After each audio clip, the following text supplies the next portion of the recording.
The sport of lacrosse has grown over the years in the city, and that's all because of the Calgary Roughnecks. But recently, there's been a burst, and that's because of our face-off star, Jeff Snyder, his brother Bob, and their company, ELEV8 Lacrosse. Jeff, how long have you guys had ELEV8 Lacrosse in the city, and how have you seen it grow over the years?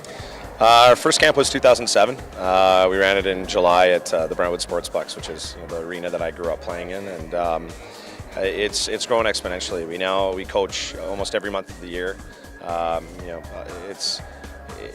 There's so many kids now that are making lacrosse their priority, and I think that's a real measure of success for us. Is not that we want kids quitting sports, but we have kids that are passing up on hockey to focus on lacrosse, and I think that's a huge compliment. We've been lucky enough that the sport's grown so much in North America and the province as well that we've been able to give back full time. So whether it be summer camps or Calgary Field Lacrosse, or our fall elite program or winter training, we are able to provide year-round lacrosse for these kids and help them get better and have some fun doing it too. Now sometimes we can get caught up in the roughneck bubble that we live in, but you play in Washington.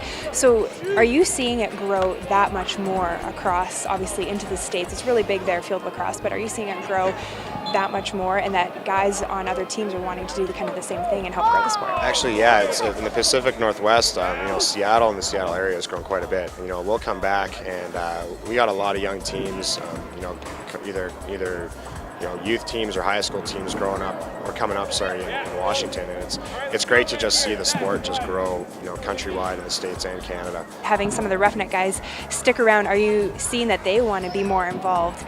The younger guys especially, that they want to help grow the sport. So for us, it's about managing yourself as a leader in the community, as somebody for these people to look up to. We just think we're normal dudes, and we don't. So I think sometimes we take for granted that these kids, they worship the ground that you walk on, and we got to make sure that we respect that by giving what our power is in being out in front of the kids the respect it deserves. So being clean cut, showing up on time, looking professional, coaching hard, coaching well, holding kids accountable.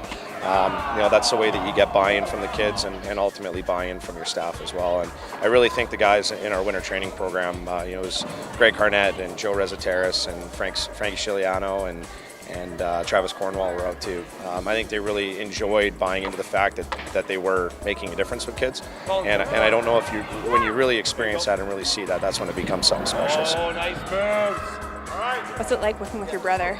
Working with him, it's a tough dynamic. I think our relationship's kind of grown. We never really lived together for 4 years as we were both in school, and coming back here, it's been a bit of a learning curve to have your older brother kind of boss you around as a boss, but to be able to learn from him, and I'm taking it a lot more serious now, and kind of just being able to learn from him on a business side of thing or a mentorship role is pretty important to me. So it's a tough dynamic. We got a very strange thing going on where we're playing against each other, and we're brothers, and we're employees or employers. Like it's pretty unique, but it's a lot of fun, and I wouldn't trade it for anything. It's going awesome so far. So it's awesome. Bobby is he is my best friend. I think I hated his guts growing up. I was 4 years older than him. I locked him in the basement and tied him up with tape and turned the lights off, and I did all these terrible things to him. So I'm very fortunate that he's willing to be out here, working with us. But he's so dialed in, and the kids love him, and he's a great leader. He'll take take control when he needs to take control. He can have a lot of fun. He's got an incredible sense of humor. So we're so lucky to have him out here, and it makes me really happy to see that I'm providing something for my brother that he really likes to do. So and it's pretty cool to be able to do that and be so passionate about something with a part of your family. And fans, for all your latest news, stay tuned to CalgaryRoughnecks.com. For Roughnecks TV, I'm Kayla Spees.